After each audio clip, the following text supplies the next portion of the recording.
Hoje nós vamos falar sobre alguns preceitos básicos do direito internacional privado.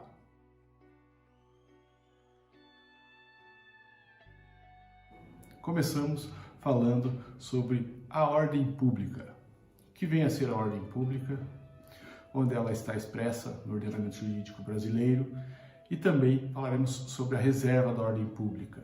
Trataremos a distinção entre a reserva da ordem pública interna e também falaremos da ordem pública internacional. A ordem pública é uma cláusula de exceção que busca garantir a aplicação de leis, enfim, internalização de sentenças, homologação de sentenças estrangeiras perante o ordenamento jurídico brasileiro. O conceito de ordem pública é relativo.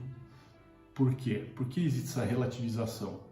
Porque o que é parte do conceito de ordem pública no direito interno não necessariamente faz parte da ordem pública internacional e vice-versa. Então, há uma relativização do conceito de ordem pública.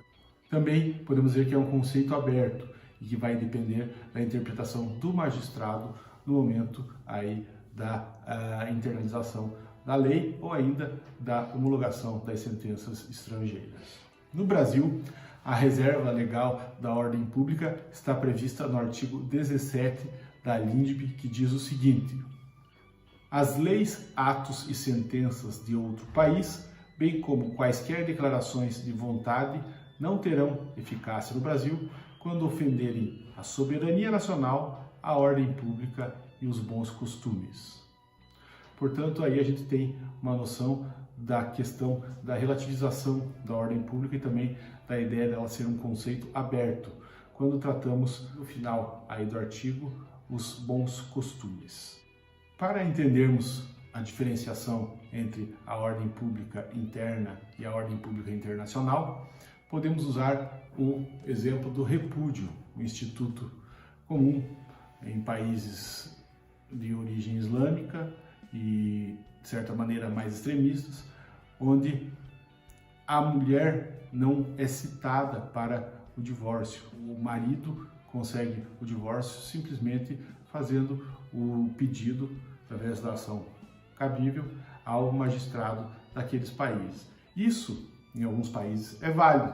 No Brasil, isso fere a ordem pública brasileira. Haroldo Valadão ainda faz uma distinção com relação à aplicação direta ou indireta da ordem pública. A aplicação de leis estrangeiras feriria, claro, a ordem pública de maneira direta.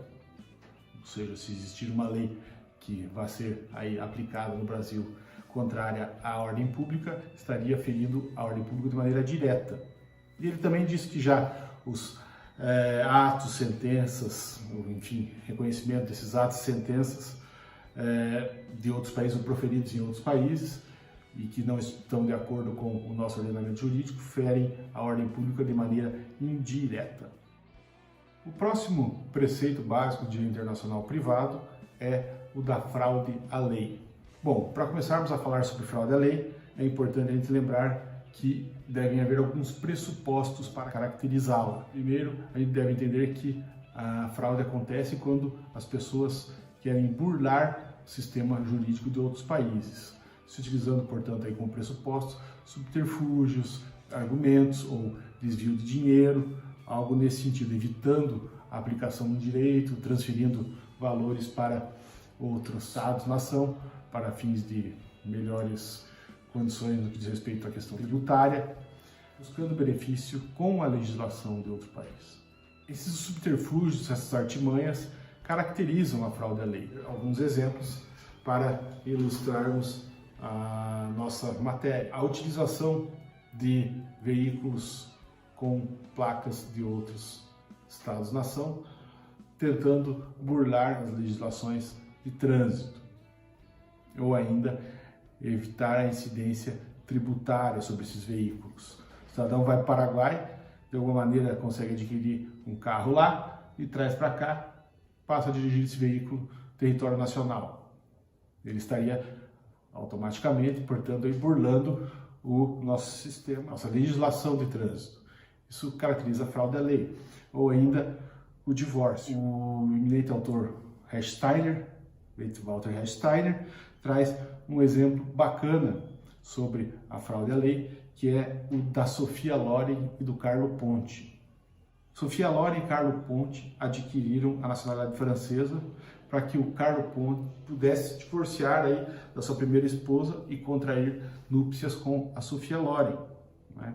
A Itália aí, no caso, país de origem do Carlo Ponti, né, e da Sophia Loren, não permitia na época o divórcio, enquanto na França não existiam restrições nesse sentido. Então, eles adquiriram outra nacionalidade para poder se divorciar e casar novamente. Esse é um exemplo clássico aí de fraude à lei internacional. Outro exemplo também importante que a gente pode citar aqui é o da mudança de residência, de domicílio. O cidadão tem algum problema com a justiça de um determinado país e ele se muda para outro país, para fins de evitar a incidência de um direito, de uma legislação. Ou ainda o caso do sequestro de menores, pai que acaba levando o filho para outro país com a finalidade de obter vantagens em virtude do elemento de conexão residência-domicílio.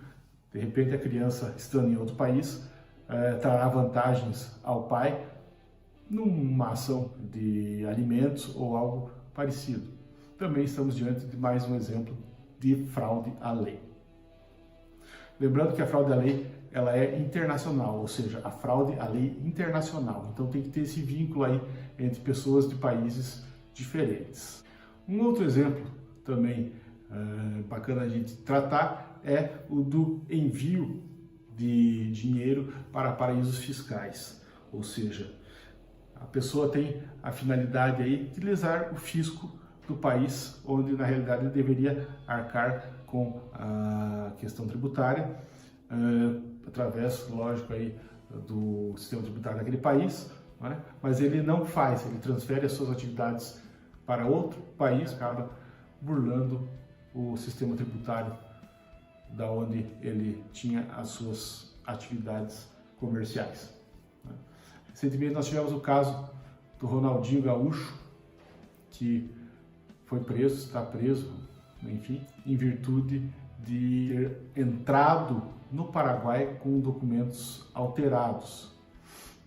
Esse caso, claro, não se tem ainda uma investigação concluída, mas pode caracterizar também fraude à lei, uma vez que o que foi alterado do seu passaporte era a naturalização paraguaia, não é? Por ter uma sócia lá, enfim, que lhe auxiliou com a confecção desses documentos, se houver a comprovação de que ele teria benefícios empresariais, comerciais naquele país, automaticamente estará também diante de um exemplo clássico de fraude à lei. Altera os documentos, consegue a nacionalidade paraguaia e com isso obtém vantagens lá no Paraguai. Mas qual a sanção imposta aí às pessoas que se utilizam da fraude à lei ou têm benefícios com a fraude à lei? Tudo vai depender do que o país que foi objeto da fraude entende, né? A sanção fica a critério deles. Mas existe aí a Convenção Interamericana sobre Normas Gerais de Direito Internacional Privado, firmada em maio de 79, 8 de maio de 79, que diz o seguinte no seu artigo 6º: não se aplicará como direito estrangeiro o direito de um Estado parte quando artificiosamente se tenham burlado os princípios fundamentais da lei de outro Estado parte. Ficará a juízo das autoridades competentes do Estado receptor determinar a intenção fraudulenta das partes interessadas. Aqui tem algumas palavrinhas-chave nesse artigo 6º, como, por exemplo, a palavra artificiosamente, ou seja, a pessoa se utilizou de um artifício para obtenção de vantagem, né? E também, no final do artigo lá, eles utilizam a palavra fraudulenta, intenção fraudulenta. Essa também, claro, mais ainda demonstra, portanto, aí a possibilidade da sanção quando houver fraude internacional, ou fraude à lei internacional, conhecido por fraus legis, não é? de acordo com o artigo 6º da Convenção Interamericana sobre Normas Gerais de Direito Internacional Privado. Outro instituto importante da gente mencionar aqui como preceito básico do direito internacional privado é o renvio, o renvoi, francês, né? Por vezes acontece o seguinte, vejam, o país A indica como aplicável a legislação do país B e o país B entende como aplicável a legislação deles mesmos. Tranquilo, não é? Mas quando o país A determina que o direito aplicável é o do país B e esse país B indica como aplicável o direito do país A, nós estamos diante do renvio, devolução ou retorno. Tá? Isso aí a gente entende como renvio de primeiro grau. Mas também acontece do país A determinar, através da sua legislação, que o direito aplicável é o direito do país B, e a legislação desse país B entender que é aplicável a legislação do país C. Nesse caso, nós estamos também aí diante de uma espécie de envio, ou reenvio, como queiram, não é? De segundo grau, tá certo? Aí, portanto, um exemplo do que vem a ser o reenvio. A ideia é que um Estado-nação indica como aplicável o direito de outro Estado-nação. E esse outro Estado-nação indica como aplicável o direito de um outro Estado-nação. Então, se a gente utilizar as letrinhas A, B e C, por exemplo, para Argentina, Brasil e Chile, a gente vai entender que o reenvio de primeiro grau ocorre quando o direito do país A, Argentina, indica como aplicável o direito do país B, Brasil, e o país B indica como aplicável o direito do país A, Argentina. No reenvio de segundo grau, a Argentina indica como aplicável o direito do país B, seria o Brasil, e o país B, Brasil, indica como aplicável o direito do país C, Chile, terceiro. Seria aí um exemplo, então, do reenvio de segundo grau. Aí a gente se pergunta, como é que isso se resolve? Porque, em alguns casos, especialmente o reenvio de primeiro grau, se o país A enviou para a legislação do país A indica como aplicável a legislação do país B e esse país B indica como aplicável a legislação do país A, a gente está diante de um vício, né? Um círculo vicioso, vamos dizer assim. O país A ou o país B, afinal de contas, que vai ter a sua legislação como aplicável ao caso. Isso geralmente se resolve através da cooperação interjurisdicional, algo fundamental para o estudo e para a resolução de problemas referentes ao direito internacional. Bom, esses são alguns exemplos aí de preceitos básicos de direito internacional privado, coisa que a doutrina apresenta regularmente. Temos alguns outros que veremos nos próximos vídeos aí, mas num primeiro momento é bacana que vocês conheçam pelo menos aí a ordem pública e a fraude à lei. Além do último que eu mencionei, que é o reenvio. Qualquer dúvida, sugestão, perguntas, enfim, que vocês tenham, coloquem nos comentários aqui embaixo que, na medida do possível, a gente vai respondendo. Joia? Grande abraço a todos. Valeu? Obrigado.